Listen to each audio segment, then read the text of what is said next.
Livro Fonte Viva, psicografia de Chico Xavier, pelo Espírito Emmanuel, editora FEB.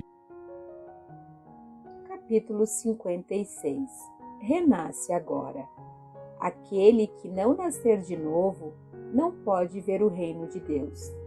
Jesus, Evangelho de João, capítulo 3, versículo 3. A própria natureza apresenta preciosas lições nesse particular. Sucedem-se os anos com matemática precisão, mas os dias são sempre novos. Dispondo assim de 365 ocasiões de aprendizado e recomeço anualmente, quantas oportunidades de renovação moral encontrará a criatura no abençoado período de uma existência? Conserva do passado o que for bom e justo, belo e nobre, mas não guardes do pretérito os detritos e as sombras, ainda mesmo quando mascarados de encantador revestimento. Faze por ti mesmo, nos domínios da tua iniciativa, pela aplicação da fraternidade real, o trabalho que a tua negligência atirará fatalmente sobre os ombros de teus benfeitores e amigos espirituais. Cada hora que surge pode ser portadora de reajustamento. Se é possível, não deixes para depois os laços de amor e paz que podes criar agora, em substituição às pesadas algemas do desafeto. Não é fácil quebrar antigos preceitos do mundo ou desenovelar o coração a favor daqueles que nos ferem. Entretanto, o melhor antídoto contra os tóxicos da aversão é a nossa boa vontade, a benefício daqueles que nos odeiam ou que ainda não nos compreendem. Enquanto nos demoramos na fortaleza defensiva, o adversário cogita de enriquecer as munições, mas se descemos à praça desassombrados e serenos, mostrando novas disposições na luta, a ideia de acordo substitui, dentro de nós e em torno de nossos passos, a escura fermentação da guerra. Alguém te magoa? Reinicia o esforço da boa compreensão. Alguém te entende? Persevera em demonstrar os intentos mais nobres. Deixa-te reviver, cada dia, na corrente cristalina e incessante do bem. Não ouvides a assertiva do Mestre: aquele que não nascer de novo não pode ver o reino de Deus. Renasce agora em teus propósitos, deliberações e atitudes, trabalhando para superar os obstáculos que te cercam e alcançando a antecipação da vitória sobre ti mesmo no tempo. Mais vale auxiliar, ainda hoje, que ser auxiliado amanhã.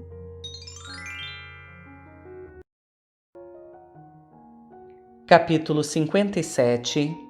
Apóstolos. Porque tenho para mim que Deus, a nós, apóstolos, nos pôs por últimos, como condenados à morte, pois somos feitos espetáculo ao mundo, aos anjos e aos homens. Primeira carta de Paulo aos Coríntios, capítulo 4, versículo 9. O apóstolo é o educador por excelência. Nele residem a improvisação de trabalho e o sacrifício de si mesmo, para que a mente dos discípulos se transforme e se ilumine, rumo à esfera superior. O legislador formula decretos que determinam o equilíbrio e a justiça na zona externa do campo social. O administrador dispõe dos recursos materiais e humanos, acionando a máquina dos serviços terrestres. O sacerdote ensina ao povo as maneiras da fé, em manifestações primárias. O artista embeleza o caminho da inteligência, acordando o coração para as mensagens edificantes que o mundo encerra em seu conteúdo de espiritualidade. O cientista surpreende as realidades da sabedoria divina, criadas para a evolução da criatura, e revela-lhes a expressão visível ou perceptível ao conhecimento popular. O pensador interroga, sondando os fenômenos passageiros. O médico socorre a carne enfermiça. O guerreiro disciplina a multidão e estabelece a ordem.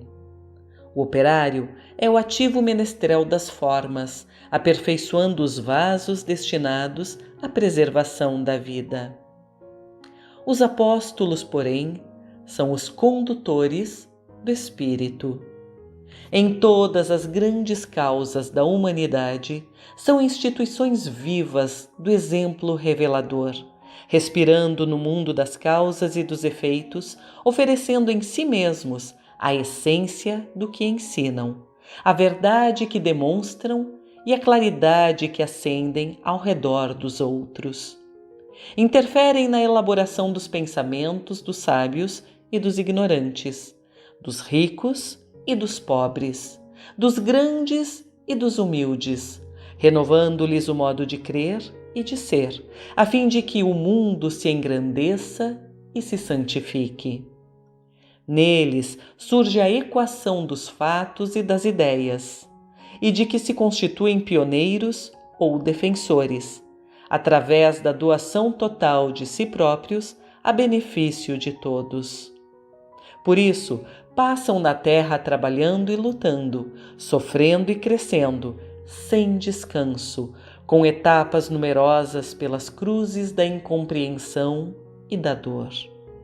Representando em si o fermento espiritual que leveda a massa do progresso e do aprimoramento, transitam no mundo, conforme a definição de Paulo de Tarso, como se estivessem colocados pela divina providência nos últimos lugares da experiência humana, à maneira de condenados a incessante sofrimento, pois neles estão condensadas a demonstração positiva do bem para o mundo, a possibilidade de atuação para os espíritos superiores e a fonte de benefícios imperecíveis para a humanidade inteira.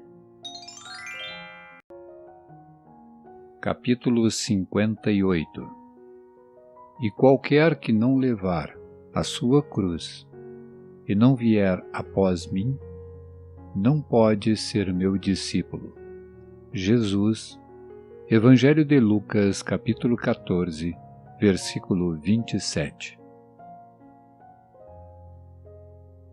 Os círculos cristãos de todos os matizes permanecem repletos de estudantes que se classificam no discipulado de Jesus com inexcedível entusiasmo verbal, como se a ligação legítima com o Mestre estivesse circunscrita a problema de palavras. Na realidade, porém, o Evangelho não deixa dúvidas a esse respeito. A vida de cada criatura consciente é um conjunto de deveres para consigo mesma, para com a família de corações que se agrupam em torno dos seus sentimentos e para com a humanidade inteira. E não é tão fácil desempenhar todas essas obrigações com a aprovação plena das diretrizes evangélicas. Imprescindível se faz eliminar as arestas do próprio temperamento, garantindo o equilíbrio que nos é particular.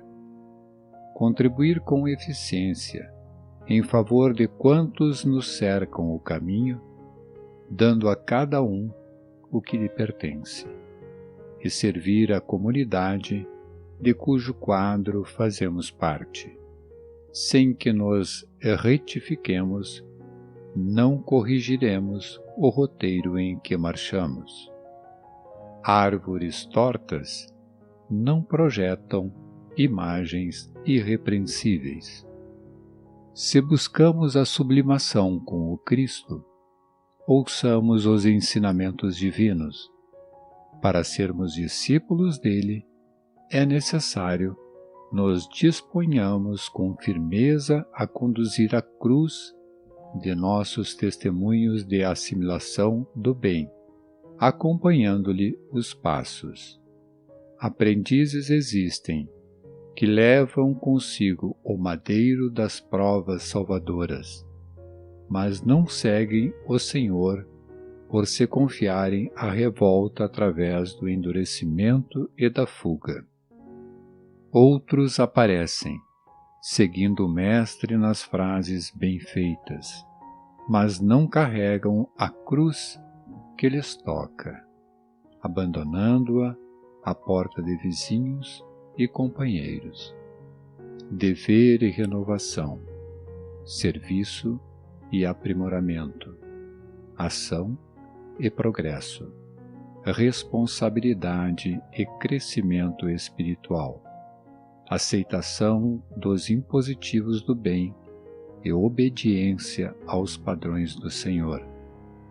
Somente depois de semelhantes aquisições é que atingiremos a verdadeira comunhão com o Divino Mestre. Capítulo 59. Palavras da vida eterna. Tu tens as palavras da vida eterna. Simão Pedro a João, capítulo 6, versículo 68. Rodeiam-te as palavras, em todas as fases da luta e em todos os ângulos do caminho. Frases respeitáveis que se referem aos teus deveres. Verbo amigo trazido por dedicações que te reanimam e consolam. Opiniões acerca de assuntos que te não dizem respeito. Sugestões de variadas origens. Preleções valiosas. Discursos vazios que os teus ouvidos lançam ao vento. Palavras faladas, palavras escritas. Dentre as expressões verbalistas articuladas ou silenciosas, junto das quais a tua mente se desenvolve, encontrarás, porém, as palavras da vida eterna. Guarda teu coração à escuta. Nascem do amor insondável do Cristo, como água pura do seio imenso da terra. Muitas vezes te mantens despercebido e não lhes assinalas o aviso, o cântico, a lição e a beleza. Vigia no mundo, isolado de ti mesmo, para que eles não percas o sabor e a claridade. Exortam-te a considerar a grandeza de Deus e a viver de conformidade com as suas leis. Referem-se ao planeta como sendo nosso lar e à humanidade como sendo a nossa família. Revelam no amor o laço que nos une a todos. Indicam no trabalho o nosso roteiro de evolução e aperfeiçoamento. Descerram os horizontes divinos da vida e ensinam-nos a levantar os olhos para o mais alto e para o mais além. Palavras, palavras, palavras. Esquece aquelas que te incitam à inutilidade. Aproveita quantas te mostram as obrigações justas e te ensinam a agradecer a existência, mas não ouvides as frases que te acordam para a luz e para o bem.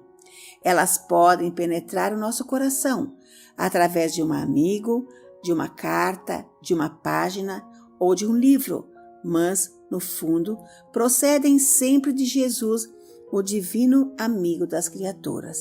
Retém contigo as palavras da vida eterna, porque são as santificadoras do Espírito, na experiência de cada dia, e, sobretudo, o nosso seguro apoio mental nas horas difíceis das grandes renovações. Capítulo 60. Esmola. Dai antes esmola do que tiverdes. Jesus, Evangelho de Lucas, capítulo 11, versículo 41. A palavra do Senhor está sempre estruturada em luminosa beleza que não podemos perder de vista. No capítulo da esmola, a recomendação do Mestre, dentro da narrativa de Lucas, merece apontamentos especiais. Dai antes esmola do que tiverdes. Dar o que temos é diferente de dar o que detemos.